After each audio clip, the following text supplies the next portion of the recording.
On January 26, 2011, a blizzard hit Philadelphia, prompting schools to close early.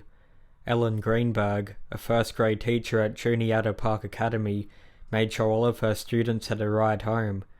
Once everyone was gone, Greenberg left the school, stopping to get some gas, and then arrived at her apartment in Manayunk that she shared with her fiancé, Sam. The couple spent some time together, and then Sam left to go to a gym. Around 45 minutes later, Sam returned to the apartment.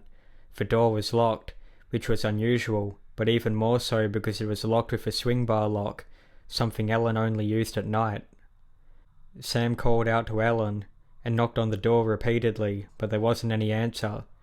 For 20 minutes, Sam continued to try and contact Ellen through text. Growing increasingly aggravated, Sam got a security guard who refused to open the door due to apartment policy. Instead, Sam decided to kick the door down. On the floor of the living room, leaning against a cabinet, was Ellen Greenberg. In her hands was a clean white towel. Sam immediately called police and began performing CPR, but soon noticed a knife lodged inside his fiancée. By the time paramedics arrived at the scene, there was nothing they could do. Greenberg was pronounced dead at 6:40 p.m. The next day, Ellen's body was examined. The medical examiner found 8 stab wounds to her chest area. The wounds varied in depth. Some were only 0.2 centimeters deep, while others were 4 inches deep. She also had a 2-inch stab wound to her stomach and a 2.5-inch gash on her scalp. She had another 10 stab wounds to the back of her neck, as well as 11 bruises on her right arm, abdomen, and right leg. Some bruises were old, while others looked to be more recent. At the conclusion of the autopsy, the medical examiner ruled Ellen Greenberg's death as a homicide. The Philadelphia Police Department began their investigation.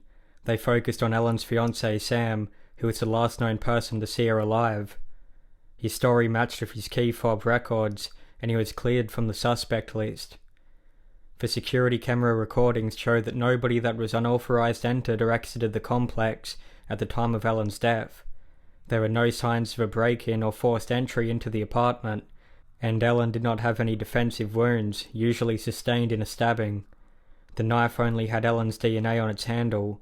A few days after taking over the case, investigators declared that they believed that the death of Ellen Greenberg was a suicide.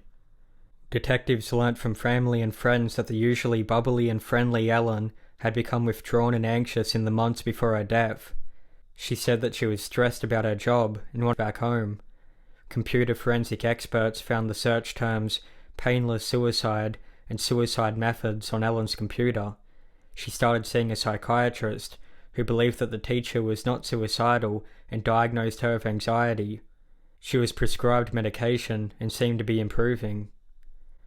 A neuropathologist was brought in to determine whether stab wounds on the back of Ellen's neck severed the spinal cord.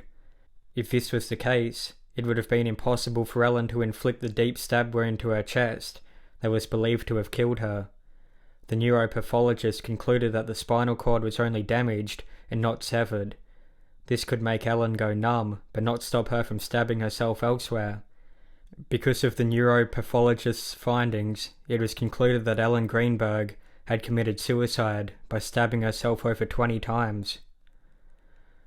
After the decision, the Greenberg family contacted well-known forensic pathologist Cyril West to look into Ellen's case.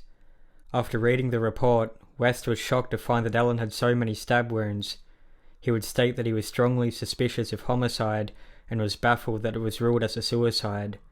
Tom Brennan, a retired police veteran, theorized that Ellen may have been a victim of a blitz attack, an attack that is so fast and surprising that the victim does not have a chance to react. This would explain why there were no defensive wounds.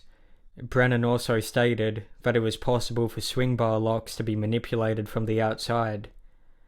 The case file did not contain a neuropathology report. When Guy D'Andrea, a prosecutor, asked the police station and medical examiner where it was, both said that it was either lost or did not exist.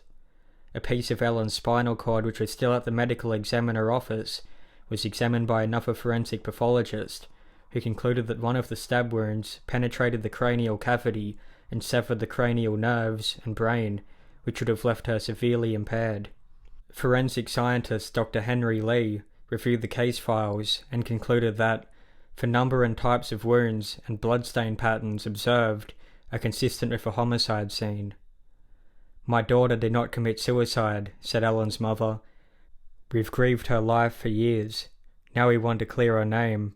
We want justice for her, and we want closure."